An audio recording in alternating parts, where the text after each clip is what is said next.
So the aim of the game today is just to replace some placeholder bolts with some actual KTM hardware, which I ordered a few months ago and finally came in. And back there is the Honda, which hasn't been out for just over 3 months now. Last time I looked, there was a couple bolts that had shaken loose on that, so we're going to get that bike out and replace those. So I'm going to go ahead and just pop those ones in, but also if we pop the seat off, or at least we pop the seat, I'm gonna have to I bought an extra washer for here because currently this one's held in with that. I'm not even sure what that bracket's from, but I replaced it a little while ago, and yeah, just need to throw some bigger washers in there. Fingers crossed, that's all I need to do really. Now these little bolts that I picked up with a washer did the job in the short term, but it's a lot easier when all the hardware around the bike is matching. Alright, the tail is secured properly. I also had to replace, can I get the light on in here? Probably not. I also had to replace one of the bolts under here because the tail was really only held on by one. So now that's nice and secure. That was really the last part of the bodywork that needed attention. The only other thing now I need to do is put new rubber on the back, or put new rubber on the whole bike. Grip wise,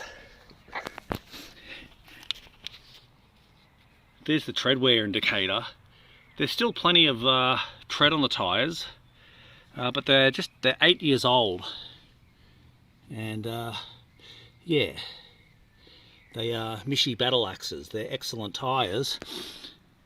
Even after 8 years, they still hold plenty of grip, but I would just rather brand new tyres on. And then I've got to clean the rims up, but I'll do that when I pull the tyres off, pull the wheels off to get the new tyres.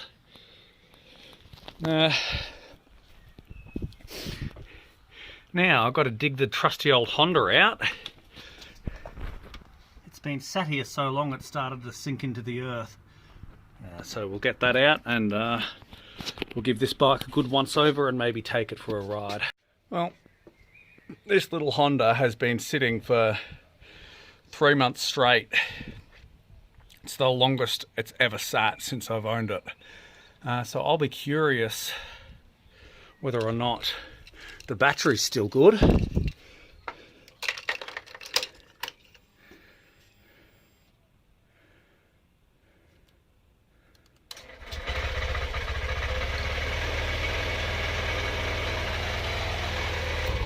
Now, I'm not going to run that under here because I'll gas myself out. There's not a lot of fresh air coming in. So let me get this bike out and we'll crack into it. Right, now, last time I even looked at this bike, I didn't get it out, but I noticed that... which side is it even on? So what has happened is both of the retaining bolts for the ECU have come right out. This is because the last time I was riding this bike, I had clocked up over 1,000 Ks of nothing but full throttle freeway, and I expect that that constant state of vibration has just shaken those loose, and that is probably on me because I have had these out while I was taking apart the airbox previously, but I have some replacement hardware that I would like to secure that with, and then yeah, we can ride the bike again. So a couple of M6 Phillips head bolts one of which you access through this handy little gap in the tank here. Hopefully they stay in. It's just attached to the airbox, so it's no wonder it copped a bit of vibration, but yeah. Alright, so I'll go ahead and put the cover and the seat back on, and then we'll get the bike warmed up. Alright, so we're sitting at, I thought I'd done about 500 k's more than that. We're at 12,057 kilometres.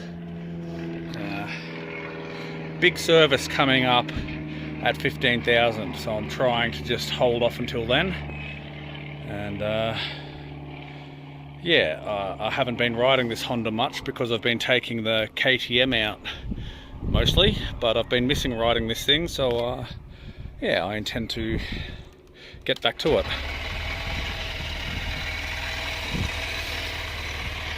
These eBay mirrors, hello, they've held up all right. A little bit of rust pitting around here, but all in all, I'd buy them again if I had to.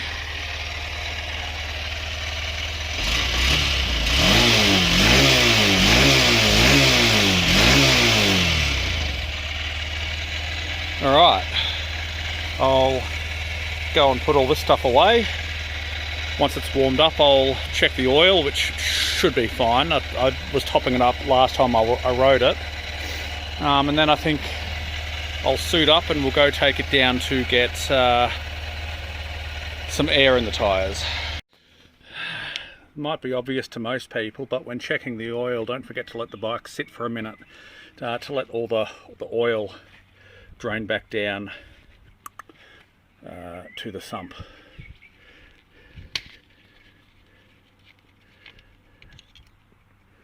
Now, I don't know if it'll even show you in this light. I'll try and get it to focus.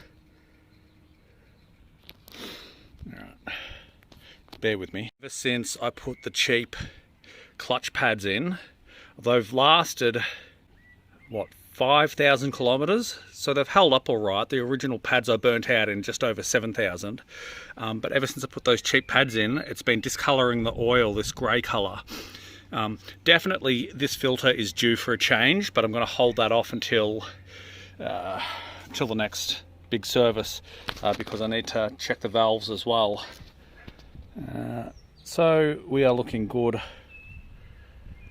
there. Plenty of oil.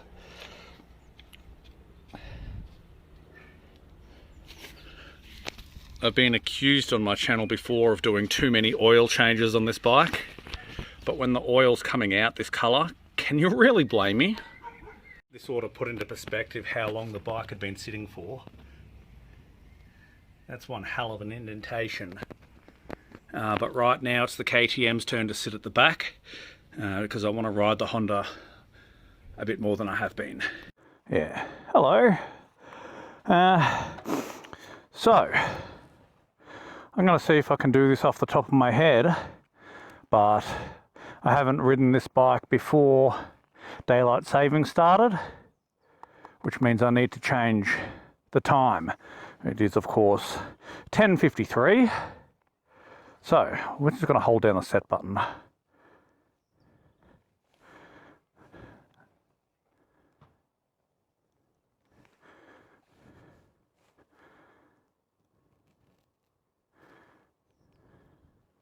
Set. Okay. Now, select, set, set, yes, let's just go through all this. That was easy. How to set the clock, hold these two buttons for, I don't know, 3 seconds, and then select to change the hour or minute as it's flashing, and then set once you're done. Piece of cake. Alright, so we're not planning on a particularly long ride, although it is a beautiful day for it. I've been riding the KTM so much, I realise how much I missed riding this slow little bike.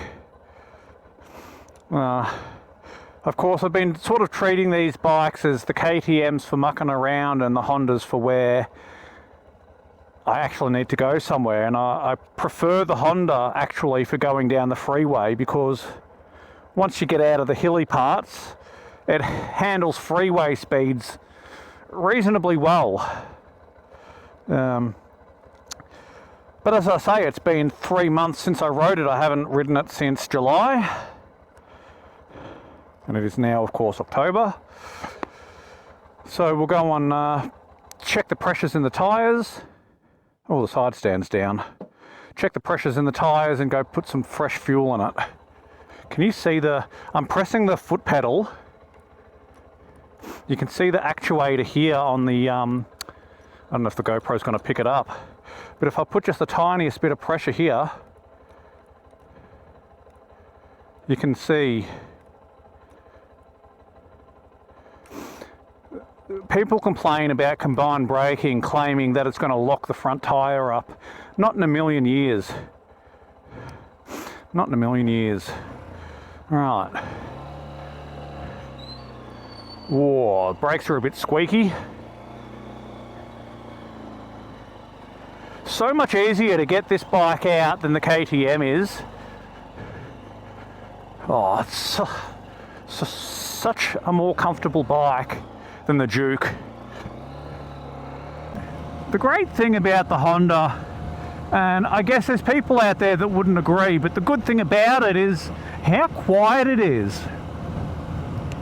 You can really get away with revving it right out without sounding like a complete knob.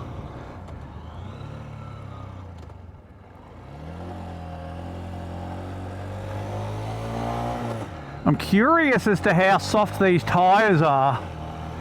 Like, they don't look bad, but these tyres from the very beginning seem to drop their pressure by a few psi over the space of a couple of weeks, and it's been 3 months. As I said earlier, the longest I've ever let this poor bike sit. It started straight up like it doesn't care. I mean, that's very typical Honda, isn't it? Maybe it's because I've been riding the Duke, but it does feel a bit soft. So if I had to guess, and I'm going to guess, mid-20s, I'll say, 26 or 27 PSI. Now, I normally like to have them at 32 front and back. Same for the Duke, no need to get fancy about it. Incidentally, the recommended pressures for these tyres in the owner's manual is 25 PSI, so that's not a big deal, but I've always just preferred a softer tyre. I said softer tyre, I meant firmer tyre, of course. Okie dokie. So refreshing to ride something that doesn't stall the moment you pull up. Alright, what did I predict? 26 or 27? Let's see how close I am. 22. I did say low 20s, didn't I? Compare that to the 8-year-old tyres on the Duke that barely lose any pressure at all. They lost 1 PSI in a month. This lost 10 in 3 months. I did feel like it was a bit soft.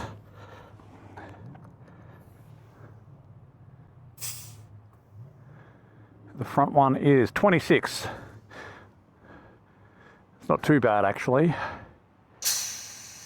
but I could definitely feel that the pressures weren't anywhere near close to where I like them.